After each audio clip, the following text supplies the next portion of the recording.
Good evening, this is the Oscar Expert here with Brother Bro, and it's time for supporting acting predictions. Let's get into supporting actress. This is the most fun category in many ways, because there are a lot of contenders, there's a lot of chaos. And not only have are we idea scrambled on who's getting nominated, we're scrambled on who's winning, maybe even more so. Are we? How scrambled are we? On who's winning? Yeah, how scrambled are we? Extremely, Really? yeah. You don't feel good about Carrie Condon? No.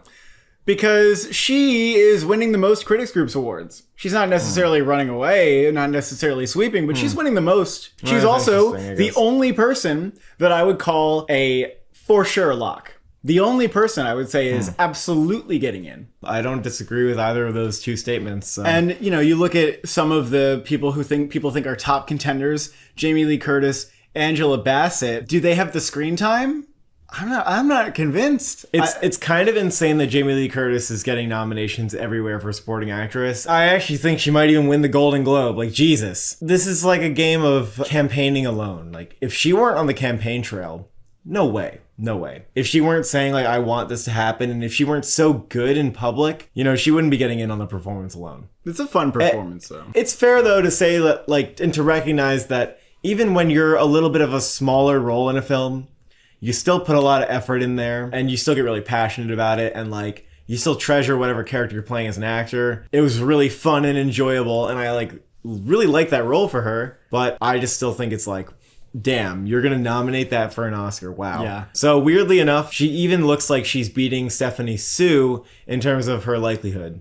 And Stephanie Sue, I think she did more. Like, she did more of what it takes to be like... Unquestionable. That was one of the best supporting performances of the year. She should be winning the Oscar, if I'm to be totally honest. That's who I would vote for. She should be winning the Oscar. Yeah. And we've been afraid that if Jamie Lee Curtis starts getting in there and wiggles her way in there, that this will be of detriment to her co-star Stephanie Sue. However, maybe they can both get in.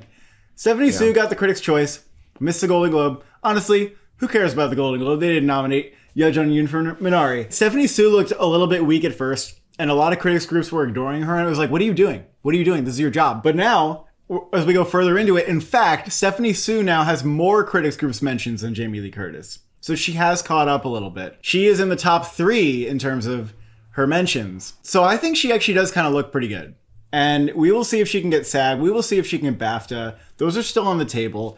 And this movie is now more likely than Women Talking to have 2 supporting actress nominations. And my God, if Banshees and Everything Everywhere get 4 acting nominations, the both of them, that has happened before, but it's been a long ass time. And also, everybody would be a first-time nominee. Angela Bassett, my initial reaction was like, the Oscars will snub her. The Oscars will snub her. They're not going to care that much about the Marvel movie. But I still think they might. When she got Golden Globe and Critics' Choice, I was like, okay, I know she's going to get SAG, but maybe she will be Jennifer Lopez in Hustlers. In mentioning this, other people kind of destroyed that argument a little bit, I think, in mentioning that Jennifer Lopez was kind of trying to get nominated as an actor where she's more known as a music person. And Angela Bassett has an Oscar nomination. It has done a lot of work that has gone not recognized by the Academy, and is kind of a legend. She's getting all these nominations despite it being a Marvel movie, and that's because people love Angela Bassett, and they think that she's overdue for Academy recognition. That's why this is happening. I know why they think that, but I still think you missed the biggest factor, which is her movie's not in there. When you look at Jennifer Lopez in Hustlers, what's the bigger factor for why she didn't get nominated? Her movie was a non-starter in any other category. There's the tech categories for Black Panther. I guess that's something, but it's not really big in the conversation anywhere else.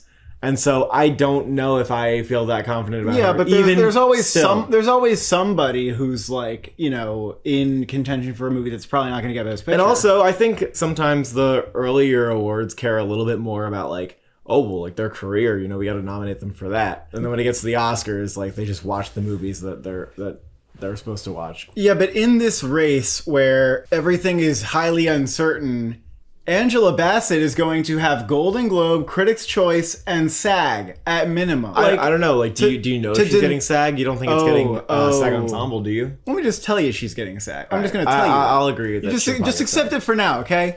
if all that is on the table, like, how do we deny? I said Scarlett Johansson, Jojo Rabbit, no. And she got all those and she got nominated. Yeah, it's fine, but like Jojo Rabbit was a Best Picture movie. I know, okay, fine. This is not. I agree she could be snubbed. I'm not going to call her. This is why, weirdly, I'd put her at like number 5 because I think a woman talking person gets in. And sure, it's probably going to be Jessie Buckley because Claire Foy is just happening less. She didn't get the Critics' Choice. But I guess we could see a reversal there. Women Talking has been campaigning Claire Foy harder. She's so. been doing more stuff, and yet Jessie Buckley gets the Critics' Choice. And after that happens, Jessie Buckley starts getting nominated at places, a little bit more frequency, and Claire Foy not happening. This is the best case scenario if Women Talking wants anybody nominated, because we know they can't both get in. Somebody needs to be thrown under the bus. Unfortunate as it is. And the fact that Jessie Buckley has that nomination from last year, she's riding that a little bit. I do agree somebody will get nominated for Women Talking. It'd be weird if that movie only got screenplay, score, and picture. You got to bolster that with somebody. Yeah, My God, that ensemble. And watching that movie again, like, Jessie Buckley getting nominated makes a lot of sense. It makes a lot of sense. If I'm going to argue Bassett maybe gets snubbed, who am I going to say she gets snubbed for? Well, Glass Onion is not doing too bad. Like, I don't know. I don't think it'll get nominated, but it still might. I've said it before. If Glass Onion gets picture, she's getting nominated. Yeah, so... And she could get nominated without it, maybe, because she is strong. I think she could get nominated without it, maybe. She has the second most wins out of anybody. And the second most nominations. And here's the other thing. Your 5 doesn't account for the fact that the Oscars really like to redeem performances that aren't necessarily getting nominated earlier in precursors because, you know, they think on their own. They think for themselves. So I'm going to watch out for who the BAFTAs do. And maybe I'll snag somebody from their lineup who hasn't appeared at SAG or Critics' Choice, and maybe I'll throw them in. Well, who are you talking about? Are you talking about... I would say Hong Chow, Dolly DeLeon. I would say Hong Chow, Dolly DeLeon. You know, you might not agree with me on this, but still I think Nita Haas. Oh, I think she's done. I think she's gone. Here's the thing. Sometimes... Because who likes Tar? The critics. Say the critics. Hush. And I say, let me finish. Even them not nominating. The critics like Power of the Dog. They didn't really nominate Jesse Plemons. All right? I don't know how much the critics nominated Jessie Buckley for... they nominated her. The Lost Daughter. But Marina de Tavira, if you want to make the argument. Yeah, there you go. Marina de Tavira for Roma. Leslie Manville for Phantom Thread. Oh, she was getting some noms. Was she, though?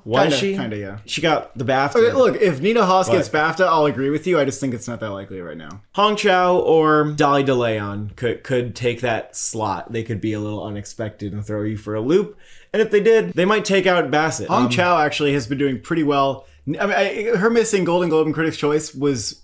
pretty big. Like, that's not good. And but she's been doing well. The Whale, some people think like, okay, The Whale is just going down, but like it might have yet to peak because it's still coming out. Yeah. It might have yet to peak. And even people who hate the movie like Hong Chow, which is why I guess it is a little confusing that she hasn't gotten in anywhere yet. And she probably won't get in SAG.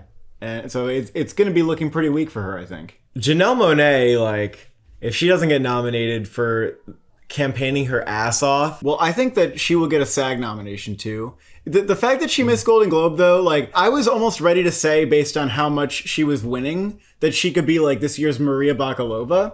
But the fact that she missed a Golden Globe nom says to me that she is not necessarily locked in there in that way. Or Carey Mulligan for She Said. She could be the Kathy Bates individual. Maybe. I don't know. She Said couldn't even get a Critics' Choice nomination for her. I agree with you that Angela Bassett, you know, as much as people want to say like she's so in there, she could be a snub on the morning of. Like, will she get the BAFTA? I don't think so. I think she won't have everything. That's still maybe. But also there are a lot of people who like almost seem to see a different movie than you and I, where like I thought her screen time looked like she just did not do enough. Oh yeah, but other people are like, oh my God, she did enough. Like that's easily getting nominated. Oh my God. Look, there's a scene where you just see Oscars like swarming around her head because she's so powerful in it. But to me, that was like one scene. It was, you know, maybe like a minute and a half. And then there was a scene in the beginning when I thought she was really, really strong. And then she kind of goes away. And I'm like, oh, that's it. Okay, never mind. Like, you're probably not getting nominated. But she's already made it much further than I thought she would. And I think that's because people are looking at the performance very much in isolation from the film. And I always thought, well, her being in Black Panther is going to hurt her, and maybe it will, but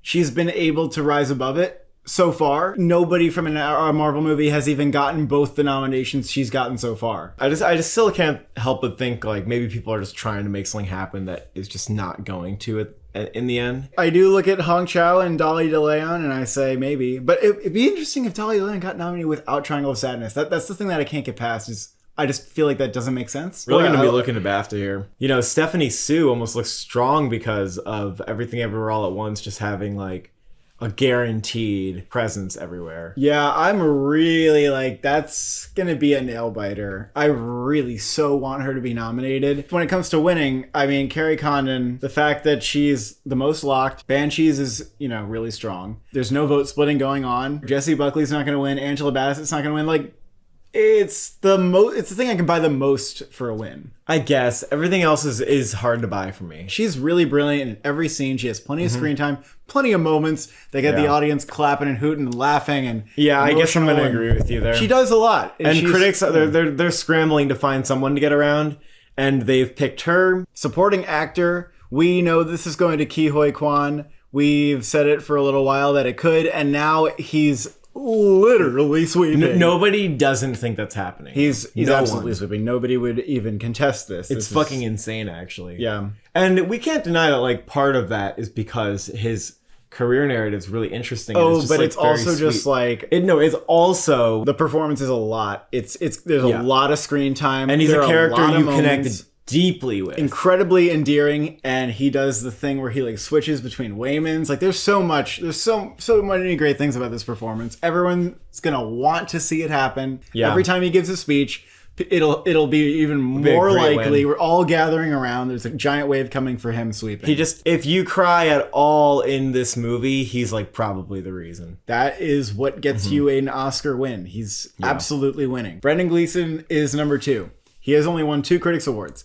Think about how many awards have gone to Colin Farrell and Carrie Condon, and then he's only 2. It's funny how this is the most locked up race. Because if it weren't for him, I mean, I wouldn't know who the fuck is winning. I guess I would just say Brendan Gleeson, yeah. And then Barry Keoghan is almost locked in, I would say. Like, nearly locked in. Number 3. I think he's got to be in there. Like, he's got to be in everybody's top 5. The fact that he got a nomination at Golden Globes was huge, I think. Because I expected him to get Critics' Choice no matter what.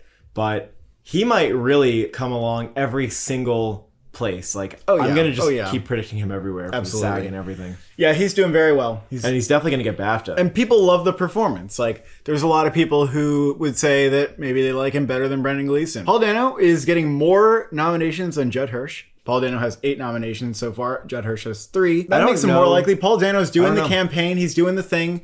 And it is his... I think it should be his time. And I think he's got a lot of screen time in the movie. I still don't know who gets in, if it's Paul Dano or Judd Hirsch. I feel like at this point in the year, with the Belfast boys, Jamie Dornan was winning with nominations. And then it turned around. And then it reversed. But it reversed by now. Okay. Judd Hirsch, the limited screen time thing, I mean... But I can still see the Oscars going for it. And Paul Dano, I think, is good, but not amazing. And then Judd Hirsch is like amazing and just not in it a lot. I've seen a lot of praise for Paul Dano. I've seen a lot of people trying to go out for Paul Dano with this performance. It's coming around and people are getting used to the idea that like he will be nominated this year, like finally. It's weird just because I don't think it's his best performance though. It's not his best performance, but it is very good. I'm not trying to knock on it. I'm just saying. He had all he had the moments too. He definitely didn't overplay anything, but like that was part of what made the performance really good. Gold Derby actually, I think, may have Judd Hirsch at number 5.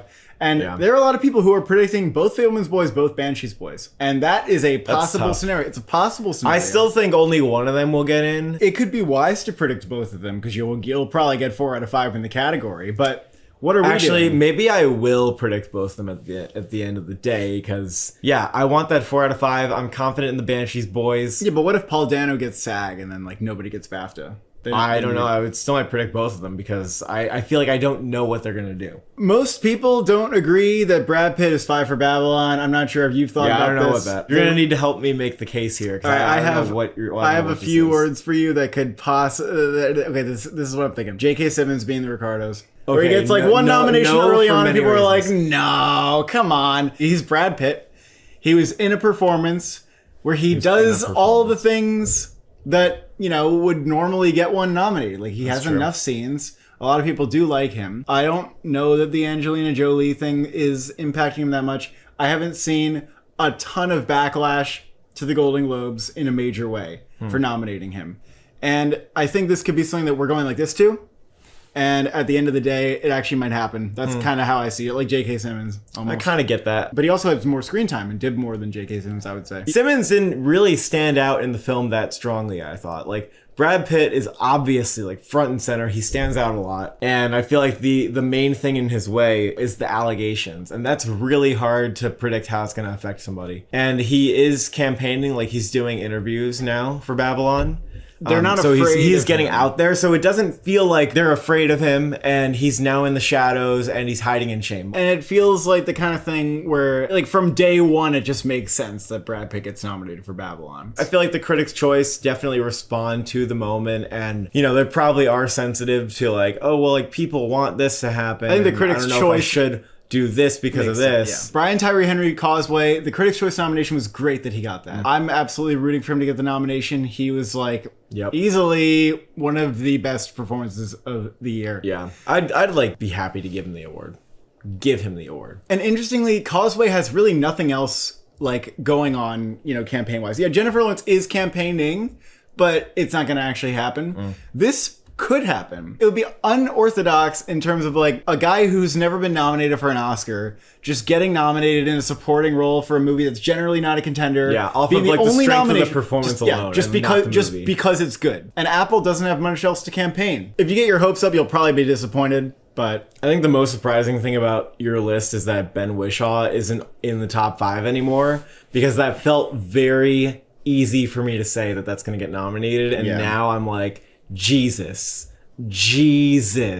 After he gets snubbed at Globes and Critics' Choice, I don't think I can call that anymore. I do not like it. I thought he was amazing. I would definitely put him on my ballot. But people are just looking I'm just like, where is he? Like, where is he? They're looking at the women in the movie more. He's gotten some Critics' Group nominations. Yeah. He's gotten more Critics' Group nominations than Claire Foy. Maybe it hurt that they didn't put his face in the trailer. He's not on the posters. Like, I don't know what it is. And also, you know, who is Ben Whishaw to most people? Like, is he somebody you nominate for an Oscar? Eddie Redmayne is like a one-off thing, I think. Yeah, this always happens every year. You know, the movie's not going anywhere else. And I don't really think anybody else is very much in contention. Mark Rylance for Bones and All would be a great surprise to just throw in there.